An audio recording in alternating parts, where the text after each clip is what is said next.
বিডিআরের যে অভ্যুত্থান হলো, বিডিআরের যে সংঘাত হলো, আমরা তো সেটা মাত্র 72 ঘন্টার মধ্যে আমরা সেটা সামাল দিয়েছি। এবং সেই বিডিআরের ঘটনায় যে আর্মি অফিসাররা মারা যায়, সেখানে ডিজি শাকিল থেকে শুরু করে 46 জনই ছিল আওয়ামী লীগেরই পরিবারের সদস্য।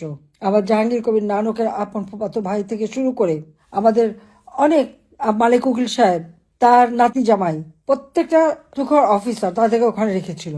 এর মধ্যে অনেকে আমি আমার বিজিআরএ এবং এসএসএফ এ নিয়োগ দিয়েছিলাম। এখানে তাদের পাসিং আউট প্যারেডটা হবে, তাদের যে ফেব্রুয়ারি 24-25 অনুষ্ঠানটার পরে ওরা এসে যোগদান করবে, কিন্তু সবাইকে হত্যা করলো। সেই হত্যা তদন্ত কমিটি করেছি। এবং কি অদ্ভুত ব্যাপার, সেই তদন্ত কমিটির চেয়ারম্যান ছিল আজকে যিনি স্বরাষ্ট্র উপদেষ্টা লেফটেন্যান্ট কর্নেল জাহাঙ্গীর, সেই মেজর জাহাঙ্গীর, সেই ছিল তদন্ত কমিশনের রিপোর্ট। আর তার উপর ভিত্তি করে মামলা হয়েছে, সাজাও দেওয়া হয়েছে। ইউনূস ক্ষমতা আসলো, হলি আর্টিজেনের জঙ্গিরা, বিডিআরের যারা সেখানে সাজাপ্রাপ্ত আসামি, 21 আগস্ট গ্রেনেড হামলায় যারা সাজাপ্রাপ্ত আসামি, সবাইকে মুক্ত করে দিল।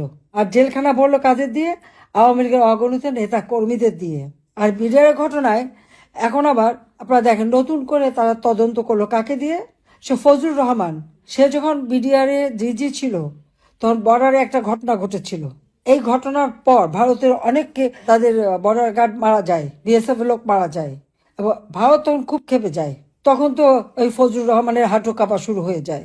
সে প্রথমে খুব তাদেরকে মারতে পেরে ভীষণ দেখাচ্ছিল যে সাংঘাতিক একটা কাজ করে ফেলেছে। আর তারপর যখন দেখলো যে না, চারিদিকে ঘিরে ফেলেছে ইন্ডিয়ান আর্মি, তখন তার হাঁটু কাঁপা কাকে বলে। সারা রাত 22 বার ফোন করেছে, আমি নিজে উদ্যোগ নিয়ে তখনকার প্রাইম মিনিস্টার বাজপেয়ী, তার সাথে কথা বলে তার জীবনটা রক্ষা করেছিলাম।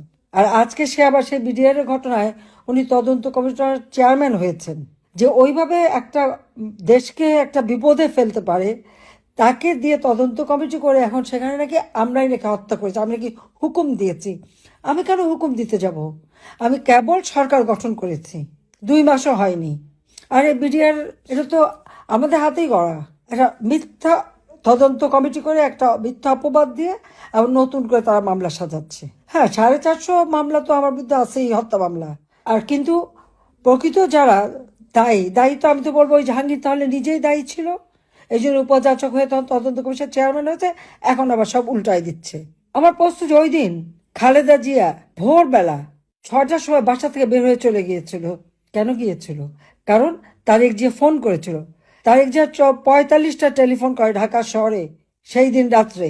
তখন তো লন্ডনে, সে লন্ডন থেকে সমানে ফোন করতে থাকে এবং তাকে মাকে বলে বাড়ি থেকে বের হয়ে চলে যাও। খালেদা জিয়া কিন্তু ক্যান্টনমেন্ট থেকে বাইরে যেয়ে তার ভাইয়ের বাড়িতে ছিল।